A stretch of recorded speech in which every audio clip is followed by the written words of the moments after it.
Oke, saya harap semuanya dapat tengok skrin dengan jelas ya, yang saya share. Jadi malam ini adalah malam yang pertama dan merupakan pengenalan untuk kelas online kita, yaitu tentang keselamatan dan tajuk kecilnya hidup kekal, pahala atau rahmat. Ya, jadi sekali lagi saya ingin mengucapkan selamat datang dan tahniah kepada Anda semua karena telah memilih untuk mengikuti kelas ini. Dan yang kami tahu bahwa memang ada banyak kelas yang lain juga dibuat, bukan daripada kami saja sebenarnya, tapi mungkin Anda berkesempatan untuk join kelas kami ini. Jadi kami mengucapkan banyak terima kasih karena menyokong, mendukung, dan juga menyertai kelas ini. Jadi mungkin Anda tertanya mengapa kami membuat kelas tentang doktrin keselamatan. Ya, mungkin ada beberapa pertanyaan. Kenapa tidak kelas boys and girls relationship kah? Mengapa tidak kelas yang tentang mungkin motivasi sedikit kah? Ataupun ada banyak lagi kelas yang lain juga yang bagus-bagus sebenarnya. Tapi kami memilih kelas tentang pengajaran hal keselamatan, ya, karena ada beberapa sebab. Ya, jadi sebab yang pertama adalah mengapa kami membuat kelas ini adalah karena yang pertama, doktrin keselamatan adalah antara doktrin yang sangat penting di dalam kekristenan, di dalam gereja, di dalam dunia Kristen kita. Ya, tanpa doktrin ini saya rasa tidak berdirilah kekristenan itu. Ya, dan sebuah gereja itu bukan boleh menjadi sebuah gereja kalau tidak ada doktrin ini, ya. Dan ini merupakan doktrin yang sangat-sangat utama di dalam ajaran Kristen. Dan hal yang kedua, sebab yang kedua adalah doktrin keselamatan adalah antara doktrin ataupun antara pengajaran yang paling diabaikan di gereja-gereja masa kini. Apakah Anda setuju atau tidak? Tapi kita boleh melihat, ya, kita boleh menilai sendiri, kita boleh melihat bagaimana, apakah gereja menekankan tentang doktrin keselamatan ataupun tidak, ya, ataupun lebih banyak kepada unsur-unsur seperti tentang etika, moral saja, ya, tetapi kurang membahaskan tentang apakah keselamatan itu, apakah yang menyelamatkan kita. Dan banyak orang salah mengerti juga. Jadi sebab ketiga di sini saya letakkan doktrin keselamatan adalah antara doktrin yang paling disalahpahami. Ya, banyak orang melihat doktrin ini sebagai doktrin yang terlalu basic sehingga mereka pikir ini adalah doktrin untuk masa menginjil saja, masa untuk memperkenalkan Yesus saja.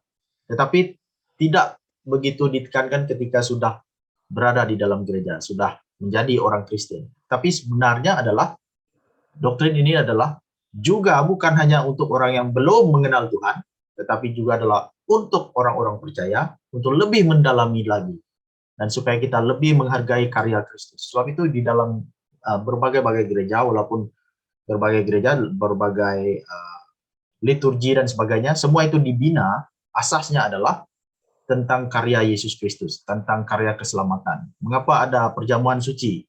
Itu berbicara tentang keselamatan. Ada sesuatu yang disimbolkan di sana. Ya, mengapa orang memuji menyembah Tuhan? Ada sesuatu yang disampaikan di sana. Dalam nyanyian kita mengagungkan darah Yesus, kematian Yesus, kebangkitan Yesus. Semuanya berbicara tentang bersangkut paut kembali kepada keselamatan. Ya, dan ini merupakan sebab, ya, mengapa kami memilih mengadakan kelas ini. Dan yang terakhir adalah kami percaya bahwa doktrin keselamatan tetap relevan sepanjang zaman. Dan ianya tidak mungkin tidak relevan, saudara. Ya, mungkin kita pikir generasi sekarang tidak memerlukan doktrin ini. Oh, itu silap sekali. Tapi yang pasti adalah doktrin ini tetap relevan. Sampailah Yesus datang kedua kalinya, kita akan tetap membahaskan tentang ini, kita memberitakan tentang ini, ya.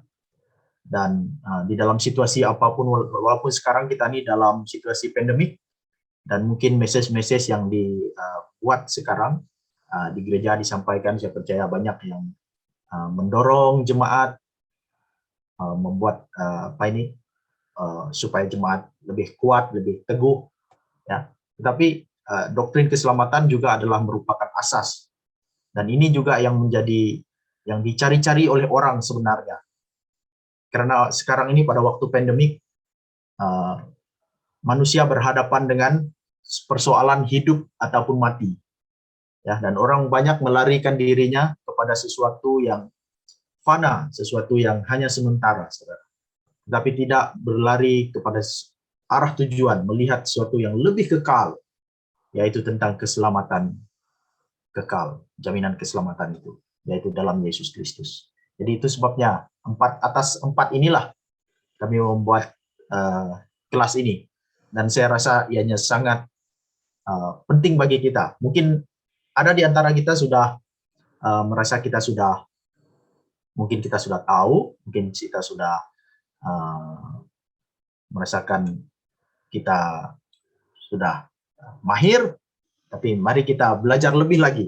Dan saya harap ini bukan hanya sekadar suatu informasi kepada kita semua, tetapi juga merupakan suatu di mana kita menyelidiki jauh ke dalam diri kita sendiri secara pribadi dengan Tuhan, dan juga di sana kita akan mau membuat sesuatu atas apa yang kita tahu, ya, daripada apa yang kita belajar. Dan itulah tujuan daripada kelas ini. Kami tidak berharap untuk hanya memberikan informasi-informasi saja, tetapi yang kami inginkan adalah suatu mujizat Allah di dalam kehidupan kita, yaitu mujizat Allah di dalam kehidupan rohani kita. Nah, itu yang kami maukan. Ya. Jadi kelas hari ini saya akan, karena ia adalah pengenalan, jadi saya hanya akan berbicara tentang beberapa perkara saja, yaitu apa itu keselamatan, ya, selamat dari apa, selamat untuk apa, dan 3 fasa keselamatan. Dan selepas itu mungkin ada sedikit cabaran dan renungan untuk kita semua, dan akhirnya di bagian akhir nanti kami akan bukakan untuk apa-apa soalan Q&A, tanya jawab. Oke? Jadi kita akan belajar bersama-sama pada malam ini. Jadi kalau kita melihat, ya, kalau kita katakan penyelamat, ya, mungkin kita berpikir kalau di dalam generasi kita sekarang ini, khususnya zaman milenial, generasi Y dan sebagainya, kita sudah terbiasa melihat film-film, ya, yang berbicara tentang superhero, kan? Dan saya menggunakan contoh ini karena ini adalah yang dekat dengan kita, yang kita lihat, ya. Dan apakah common denominator perkara ini yang kita dapat lihat daripada cerita-cerita ini? Semuanya berbicara tentang adanya penyelamat yang mempunyai kuasa supranatural, ya, yang boleh melakukan sesuatu lebih daripada manusia yang lainnya, ya, dan mereka misinya untuk menyelamatkan bumi dan menyelamatkan manusia, ya. Dan kita suka film-film seperti ini, dan film seperti ini juga adalah film yang sangat laris. Saya percaya Anda setuju, ya. Kalau kita melihat di dalam carta ataupun dalam rekod-rekod pengeluaran film, film-film yang seperti inilah yang selalunya mendapat sambutan, ya. Kenapa sedemikian, ya?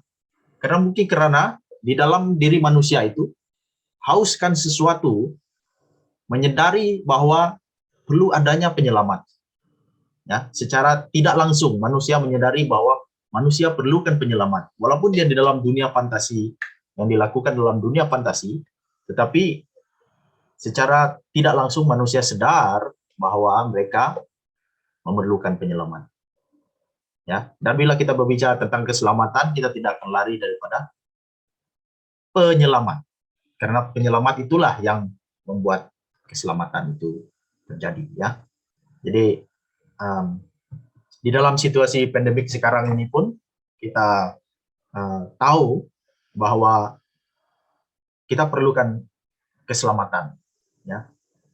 Sama ada keselamatan dari segi fisikal, ya, kita sudah mencoba sedaya upaya kita, ya, menggunakan mask, menggunakan vaksin dan sebagainya. Tetapi apakah kita terpikir tentang keselamatan jiwa yang jauh lebih utama, yang lebih penting?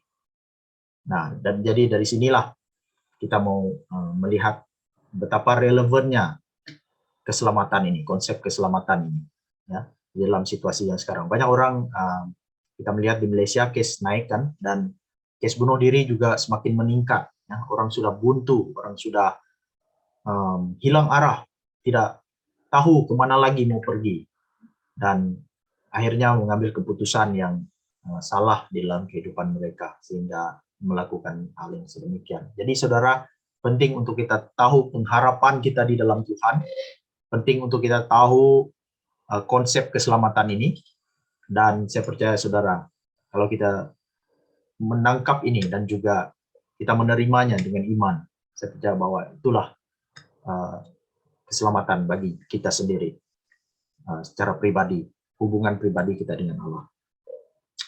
Oke, jadi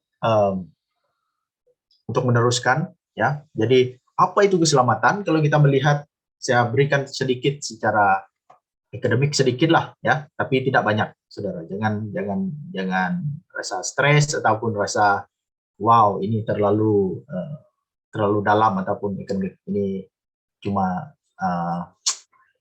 sedikit saja, ya, sedikit saja. Jadi kata keselamatan itu, ya, berasal daripada bahasa Ibrani. Kalau kita lihat dalam Alkitab kita, Yasha ini adalah ejaan yang ini terpulanglah bagaimana orang mengeja itu, ya, Yasha dan Yasa. Ada yang mengeja tambah H, ada yang tidak meletakkan itulah. Itu cuma cara pengejaan, tapi tetap adalah bermaksud menyelamat, ya, Yesha, keselamatan. Dan dalam bahasa Yunani, perkataan soteriologi adalah gabungan daripada dua kata, yaitu soteria yang berarti keselamatan, dan satu kata lagi ologi yang bermaksud kata ataupun logos. Ya, jadi kalau kita seperti, sebab dalam bahasa Yunani ini dia banyak logi, ya. Macam kita belajar biologi, sebab itu bermaksud ilmu tentang bio, kan. Atau kalau kita belajar tentang apa lagi,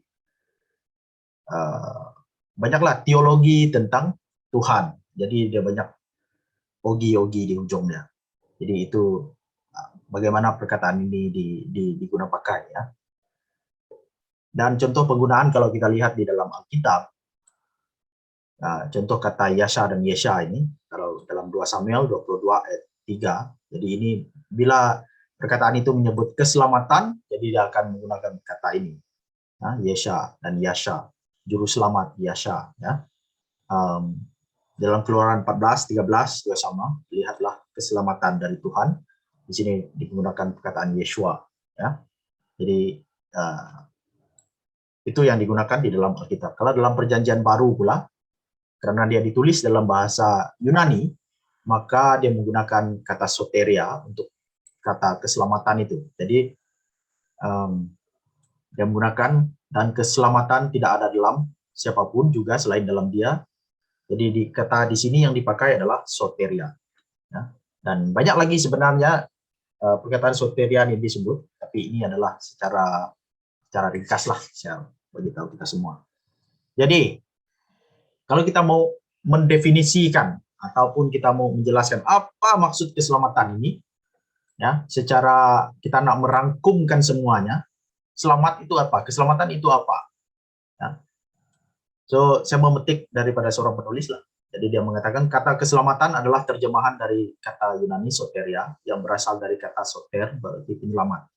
Kata keselamatan mengkomunikasikan ide tentang, ya, jadi ini yang dimaksudkan, yaitu tentang pembebasan, keamanan, pelestarian. Mungkin yang tidak berapa memahami pelestarian, pelestari maksudnya penjagaan ataupun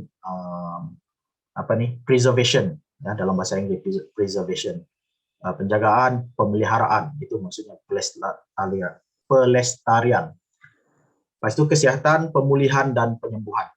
Dalam teologi, penggunaan utamanya adalah untuk menunjukkan pekerjaan Tuhan bagi manusia, dan karena itu merupakan doktrin utama dari Alkitab yang mencakup, yaitu penebusan, rekonsiliasi. Rekonsiliasi ini adalah perdamaian antara dua pihak, yaitu perdamaian antara manusia dengan Allah.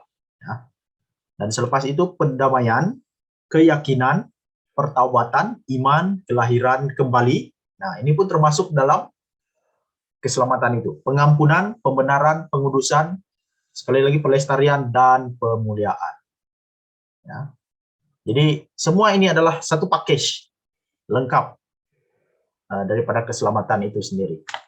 Ya, jadi bila dikatakan bahwa orang itu sudah diselamatkan, maksudnya dia ditebus, dari rekonsiliasi dengan Tuhan, dan seterusnya sampailah kepada pemuliaan. Jadi adalah satu package. Ya, dia bukan oh saya selamat karena saya sudah saya sudah beriman saja. Ya, saya sudah percaya saja. And then selepas itu tidak ada perkara lain. Ya, itu bukan konsep keselamatan yang lengkap. Ya. Mungkin saya bagi lagi satu definisi tambahan, yaitu keselamatan adalah tindakan Allah yang melepaskan manusia dari keterpisahan kekal dengan hadirat dan kemuliaannya, ya, dan membawa kembali kepada persekutuan dengan dirinya, sehingga dapat menikmati hadirat dan kemuliaannya selama-lamanya, dan dapat berfungsi kembali sesuai tujuan penciptaannya, yaitu memuliakan Dia selamanya. Jadi ini mungkin lebih mudah untuk kita memahami lah. Keselamatan adalah tindakan Allah melepaskan manusia, ya, dan menyelamatkan manusia itu daripada apa?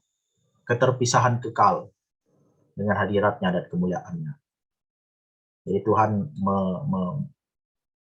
memulihkan hubungan itu, ya, mengembalikan manusia kepada dirinya. Jadi itu adalah keselamatan. Ya.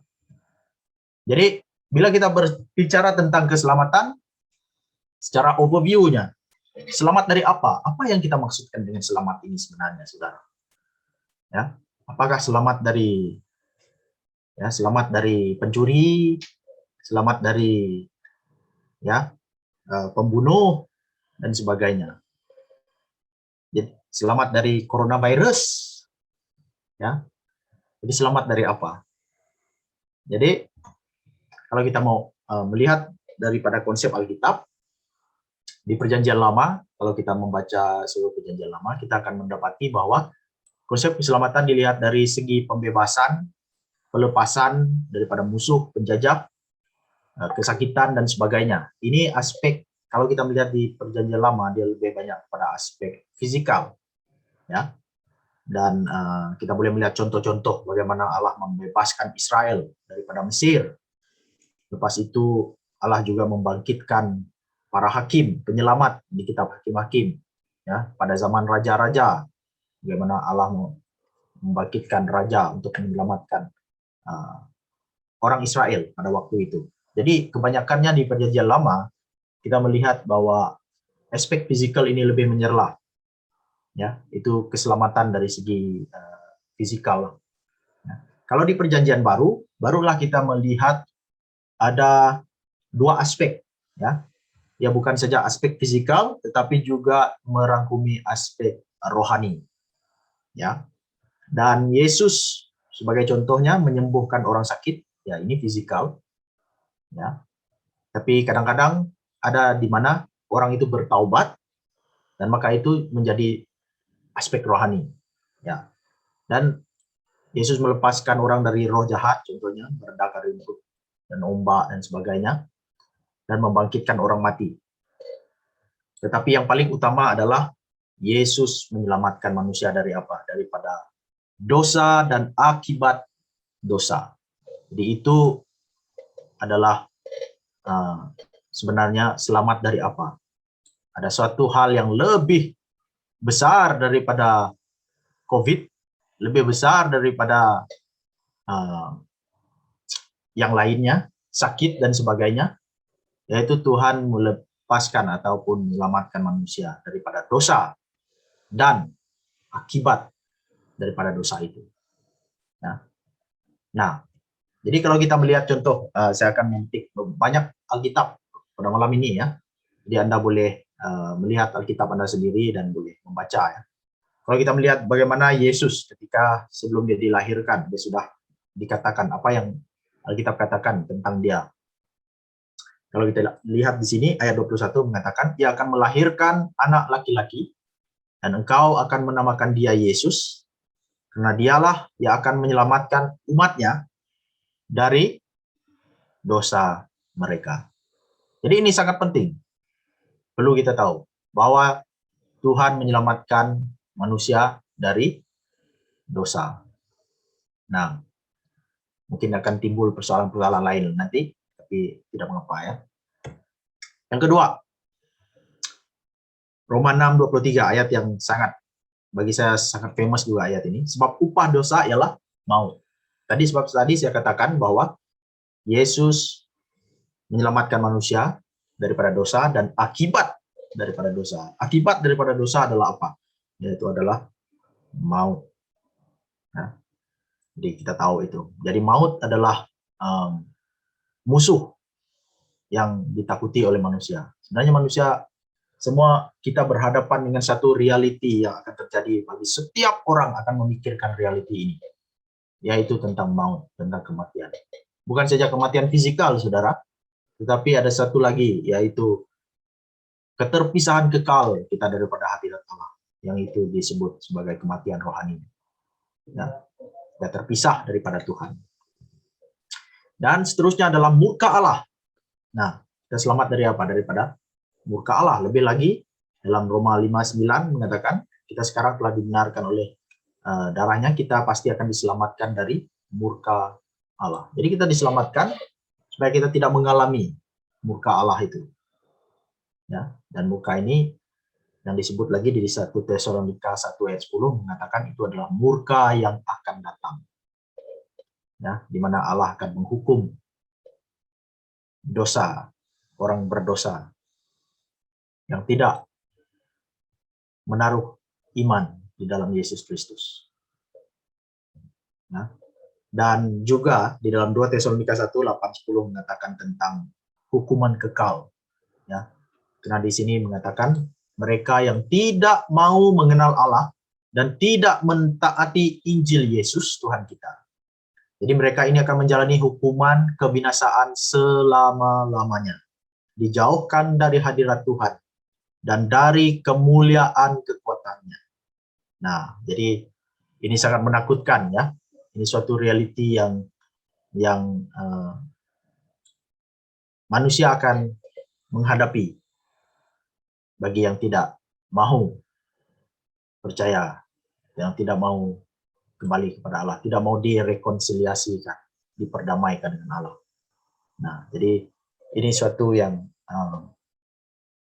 sepatutnya membuat kita berpikir, sepatutnya membuat kita memeriksa di manakah posisi kehidupan rohani. Ya, jadi kalau manusia diperhadapkan dengan situasi ini, apa yang manusia akan lakukan? Nah, dan seterusnya juga di dalam Matius juga disebut tentang api yang kekal. Ya, karena ini berbicara tentang penghakiman. Di Matius 25 berbicara tentang penghakiman akhir, ya, di mana Yesus akan menghakimi manusia dan dikatakan mereka ini enyahlah dari hadapanku, hai orang-orang terkutuk, enyahlah ke dalam api yang kekal. Nah, yang tersedia untuk iblis dan malaikat-malaikatnya. Nah, jadi inilah yang kita mau selamat daripadanya. Ya. Jadi seterusnya selamat untuk apa? Yang pertama adalah mengapa kita selamat tadi adalah daripada hukuman kekal, daripada murka Allah, daripada dosa, akibat daripada dosa, maut dan sebagainya. Tetapi sebenarnya kita selamat untuk apa? Adakah semata-mata hanya semata-mata untuk mengelak daripada hukuman, ataupun Allah memiliki juga sesuatu yang lain yang juga penting bagi kita. Ya, ya of course yang pertama adalah untuk pengampunan dosa. Dan ini penting. Tapi bagi banyak orang mungkin ini tidak berapa menyentuh mereka. Karena mereka merasa tidak bersalah, saudara. Mengapa saya perlu diampuni? Rasa diampuni, saya tidak pernah bersalah pada siapa-siapa. Nah, ini saya menggalakkan kita ikut kelas yang minggu hadapan. Ya. Karena minggu hadapan kita akan mendengar lebih tentang hal yang membuatkan kita sadar bahwa kita memerlukan pengampunan. Ya. Jadi untuk apa kita diselamatkan adalah untuk memperoleh pengampunan. Karena semua manusia telah berdosa. Jadi saya tidak akan terlalu banyak ke situlah. Ya. Dan yang kedua adalah untuk memperoleh hidup kekal bersama Tuhan. Jadi tadi kita melihat di ayat sebelum tadi, mengatakan tentang ada hukuman kekal, ada api yang kekal, dijauhkan dari hadirat Tuhan, ada upah dosa adalah maut, dan sebagainya. Dan di sini keterbalikan daripada itu adalah untuk memperoleh hidup kekal bersama dengan Tuhan.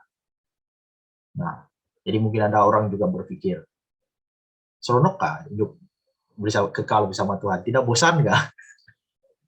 Ataupun orang pikir,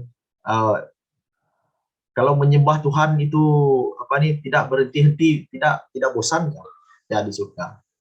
Nah, saudara, hidup kekal bersama Tuhan pastinya lebih daripada apa yang kita alami di dunia ini, saudara.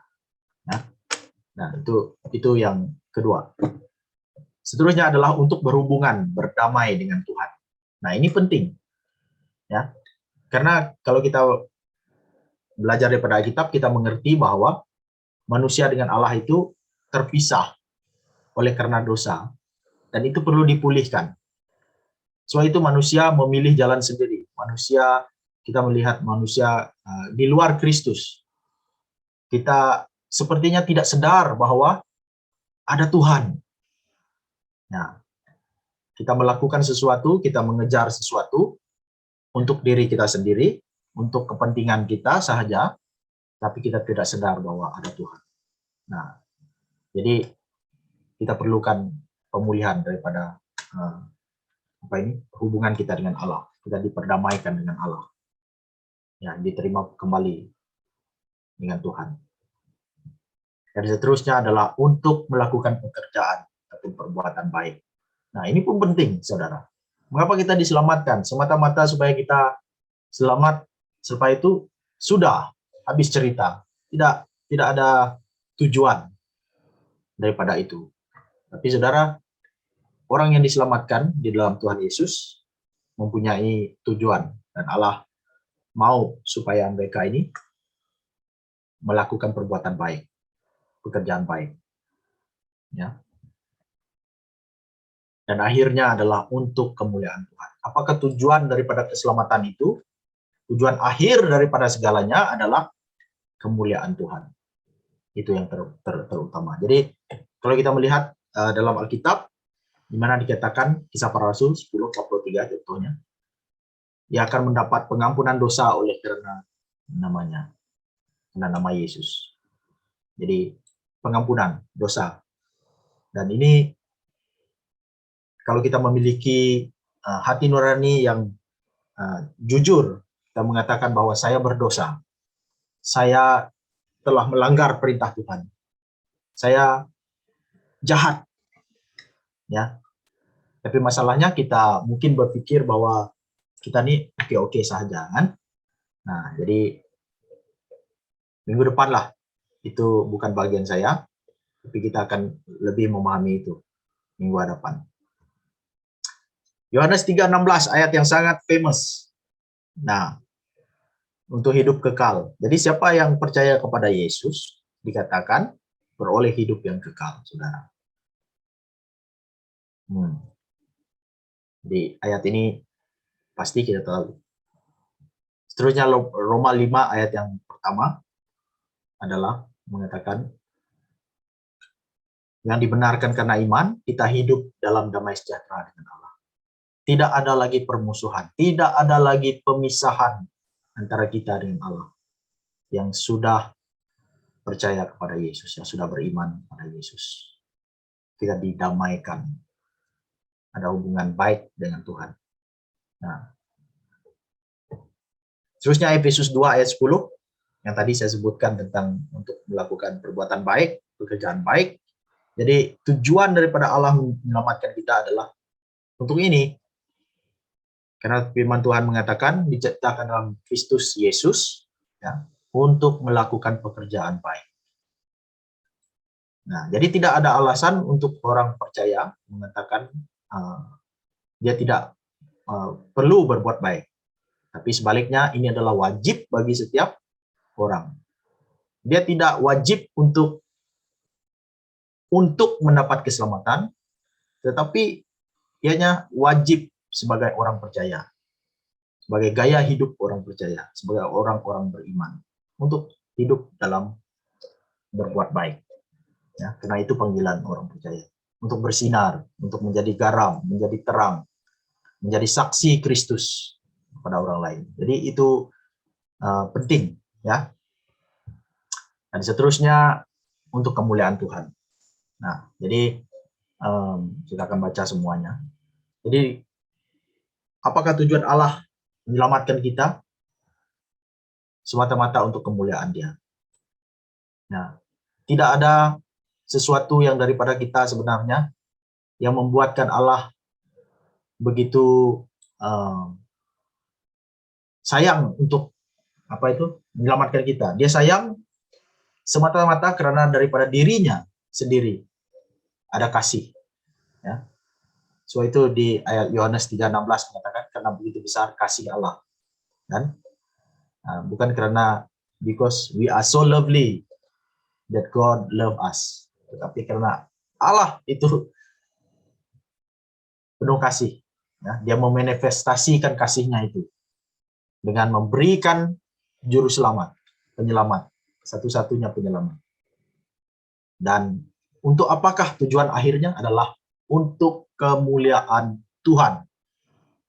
Nah, Tuhan yang akan ditinggikan, Tuhan yang akan dimuliakan. Jadi kalau kita memahami konsep keselamatan kan, kita akan mengerti bahwa oh saya ini bukannya orang baik, ya, tetapi saya diselamatkan semata-mata karena kasih karunia, semata-mata karena anugerah ataupun rahmat Tuhan. Nah itu penting, saudara. Jadi ini masih pengenalan ya, ini overview saja. Jadi kita belum masuk dengan lebih lanjut. Jadi memang bukan tujuannya untuk malam ini, bukan tujuan untuk sangat mendalam, ya. Tapi untuk memberikan kita pengenalan yang sesingkat mungkin. Jadi bagaimana dengan selamat untuk sembuh daripada penyakit? Ya, sembuh untuk jadi kaya, untuk bahagia, untuk berjaya. Apakah ini satu package yang Yesus tawarkan untuk kita? Ya, mungkin khotbah-khotbah di gereja di zaman-zaman modern ini sangat berfokus kepada hal-hal asyik sembuh dari penyakit saja. Tapi adakah itu suatu jaminan yang 100% memang akan terjadi setiap kali? Karena Yesus sudah mati di kayu salib, maka orang itu yang didoakan itu juga 100% garanti akan sembuh. Apakah demikian? Ya, tapi realitinya kita dapat melihat sendiri. Itu tidak terjadi kan, saudara? Ya. Jadi ini hal-hal sekunder sebenarnya. Ini hal-hal sekunder. Untuk jadi kaya, untuk bahagia, ini suatu yang subjektif, tidak dapat kita ukur dengan satu ukuran yang ketat, ya. Karena ada orang bahagia dengan perkara yang sangat sederhana, itu pun bahagia bagi dia, ya. Jadi kita dapat mengukur hal bahagia itu. Berjaya pun adalah suatu yang agak subjektif. Kalau dulunya saya hanya mampu berlari 100 meter saja, sekarang saya boleh berlari 200 meter. Mungkin itu satu kejayaan bagi saya. Jadi suatu yang subjektif, ya. Ini dan hal-hal seperti ini adalah hal-hal sekunder. Tapi sayangnya saudara, perkara seperti ini ya, yang menjadi tontonan ataupun menjadi propaganda ataupun menjadi suatu yang diwar-warkan, digahkan di mimbar-mimbar gereja. Ya, hal-hal yang sementara saja. Apakah Tuhan tidak menyembuhkan dari penyakit? Ya, Tuhan menyembuhkan. Ya, tetapi sesuai dengan kehendak Allah. Itu yang kami percaya. Sesuai dengan kehendak Allah. Kalau kehendak Allah terjadi, maka terjadilah. Ya. Tetapi yang paling utama adalah bukan keselamatan fisikal, tapi keselamatan yang paling utama adalah keselamatan rohani kita. Ya. Sebab itu kita mempunyai pengharapan yang lebih terjamin, ya, lebih pasti di dalam keselamatan dalam Yesus Kristus. Karena dia menjamin bukan hal-hal yang suatu yang begitu sementara, yang begitu terjadi hari ini dan hilang besok, tapi suatu yang pasti, yaitu suatu yang kekal bersama dengan Tuhan. Jadi bila kita menerima keselamatan, nah saya bagi di sini ada 3 pilihan. Jadi Anda boleh type di di ruangan chat kalau mau, ya. Sama ada, saya tak pasti sama ada boleh atau tidak. Ya, ini satu pertanyaan untuk kita semua. Bilakah kita menerima keselamatan itu? Ya, banyak orang pikir saat percaya Yesus, nah, betul kan? Saat percaya Yesus keselamatan terjadi. Ataupun B, pilihan B adalah setelah kematian baru kita tahu keselamatan itu kita dapat. Nah, ya. Jadi kalau selagi kita masih hidup ini belum pastilah. Ini satu persoalan. Jadi sebelum Anda bertanya kepada kami, saya dulu bertanya kepada Anda. Dan yang ketiga adalah setelah penghakiman. Nah, baru kita tahu orang itu selamat. Nah, jadi bagaimana pandangan Anda semua?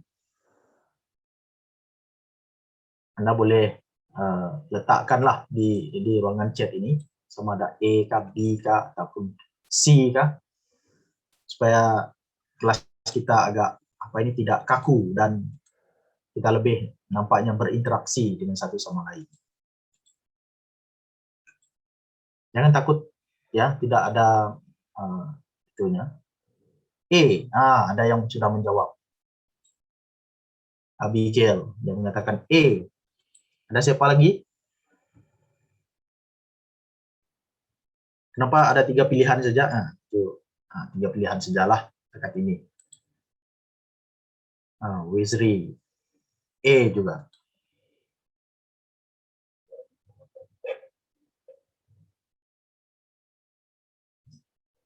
Ada siapa lagi? Bila kita menerima keselamatan itu? Wah, ada banyak jawaban sini. Bani kata ya. Evangeline kata Edeline kata B. Ya. Oke. Ada lagi?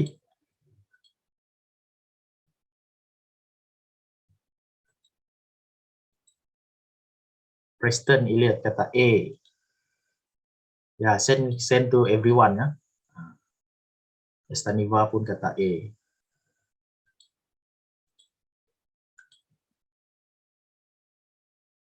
Wah, banyak ya. Wah, Brandon pun kata Zana Oke, jadi banyak yang memilih dan saya rasa mungkin Anda sudah tahu ataupun sudah mendengar sebelum ini, ya.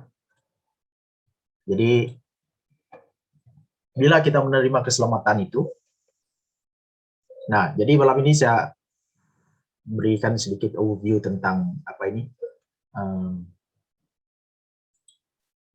ya, 3 fasa keselamatan. Jadi ada 3 fasa yang penting yang perlu kita pahami. Nah, yaitu yang pertama adalah keselamatan yang sudah didapatkan. Ini selalu disebut sebagai past tense. Ya, ini fasa yang pertama. Yang sudah dimiliki, sudah diterima. Ya. Yang kedua adalah keselamatan yang sekarang, present tense. Dan yang ketiga adalah future tense, itu yang akan datang.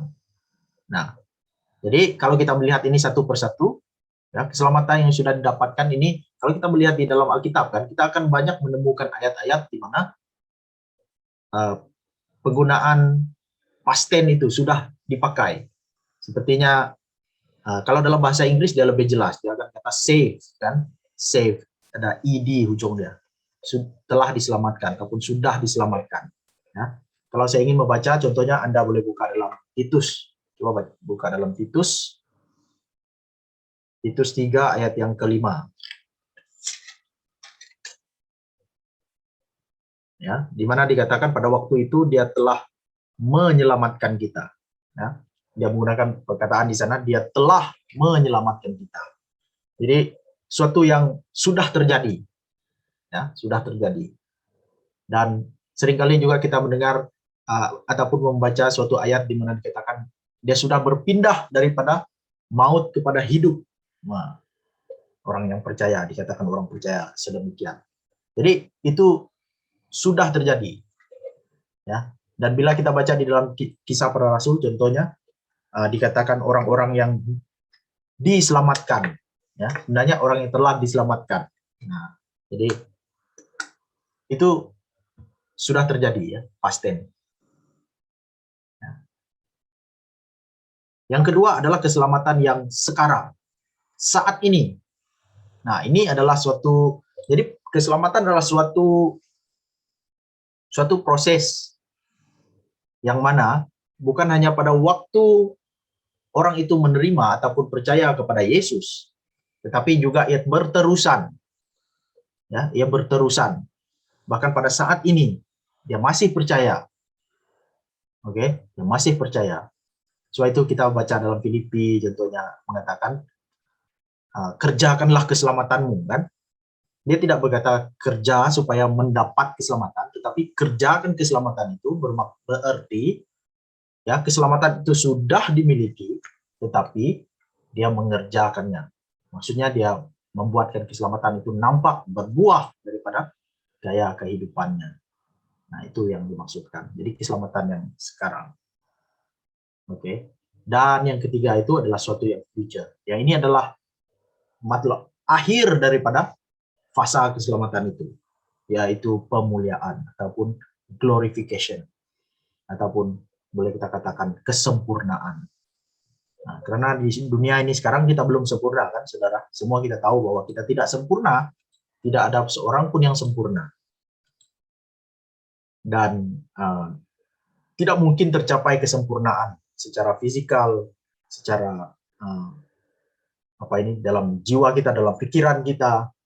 Tetapi di waktu the future itu, masa depan itu, di mana kita sudah bersama dengan Yesus, dibangkitkan kembali bersama dengan Tuhan dalam kerajaan, dalam kekekalan, maka di situ yang dikatakan keselamatan itu sudah komplit semuanya, dimuliakan.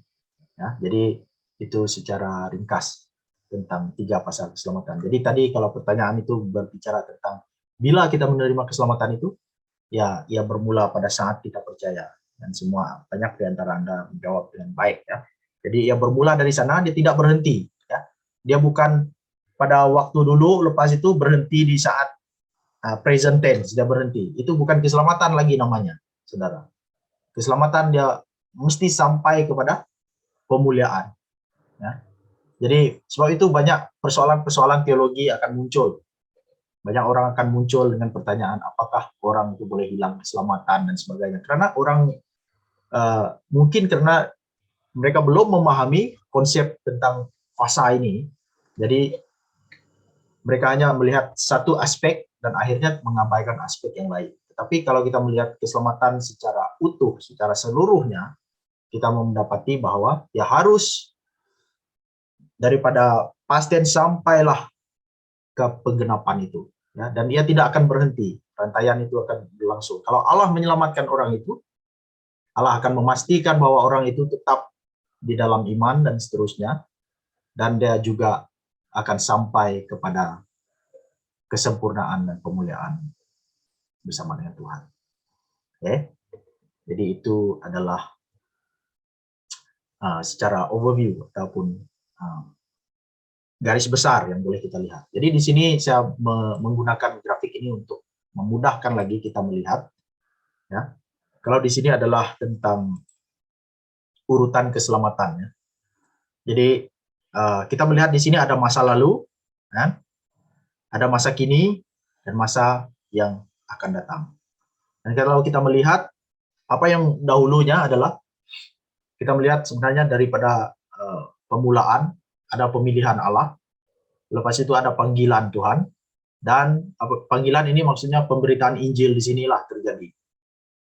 Ya, bila Injil diberitakan, Yesus diberitakan, dan akhirnya apa yang terjadi di sini adalah seterusnya adalah kelahiran kembali ataupun perpalingan. Perpalingan di sini bermaksud dia berpaling kepada Allah, dia bertaubat dan beriman. Di sini terjadi, dan ini terjadi kelahiran kembali.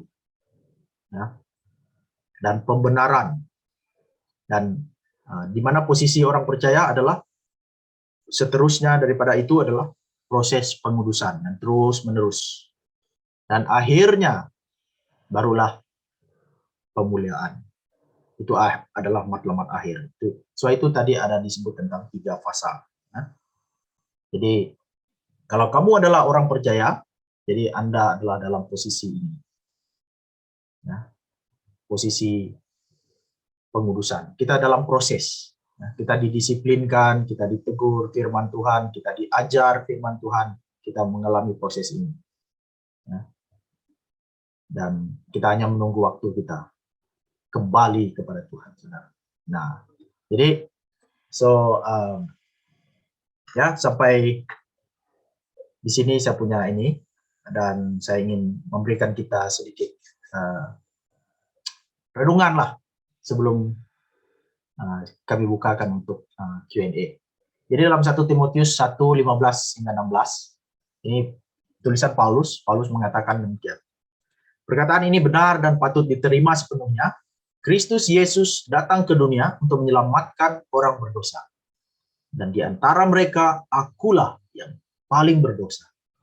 Tetapi justru karena itu aku dikasihani, agar dalam diriku ini, sebagai orang yang paling berdosa, Yesus Kristus menunjukkan seluruh kesabarannya. Dengan demikian aku menjadi contoh bagi mereka yang kemudian percaya kepadanya dan mendapat hidup yang kekal. Nah, saya ingin supaya kita merenungkan ayat ini, memikirkan ayat ini. Ya, dikatakan bahwa Kristus datang ke dunia untuk menyelamatkan orang berdosa.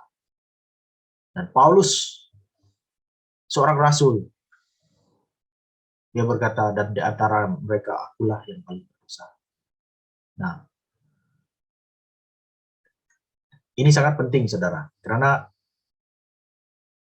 untuk kita mengalami keselamatan itu, untuk kita memahami keselamatan itu, kita harus sampai kepada satu titik seperti Paulus, di mana kita menyadari bahwa saya orang yang berdosa. Bahkan kita berani berkata, akulah yang paling berdosa. Ya. Jadi kita renungkan ayat ini mungkin dalam minggu ini, dalam beberapa hari sudah ini, selepas ini, sebagai renungan kita. Dan akhirnya, soalan-soalan untuk dipikirkan. Adakah saya serius memikirkan soal keselamatan saya?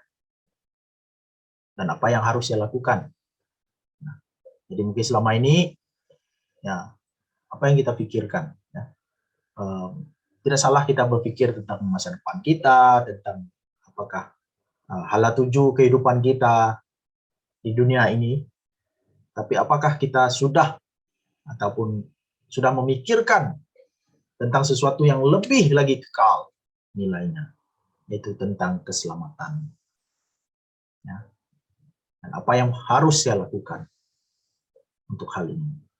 Jadi saya memetik kata-kata daripada satu buku di mana dikatakan begini. Jika Anda salah potong kuku, Anda akan menyesal dalam beberapa hari. Jika Anda salah memotong rambut, Anda akan menyesal dalam beberapa minggu. Jika Anda salah membeli rumah, Anda akan menyesal beberapa tahun. Jika Anda salah memilih pasangan hidup, Anda akan menyesal selama hidup. Tetapi jika Anda salah memilih keselamatan Anda akan menyesal selamanya.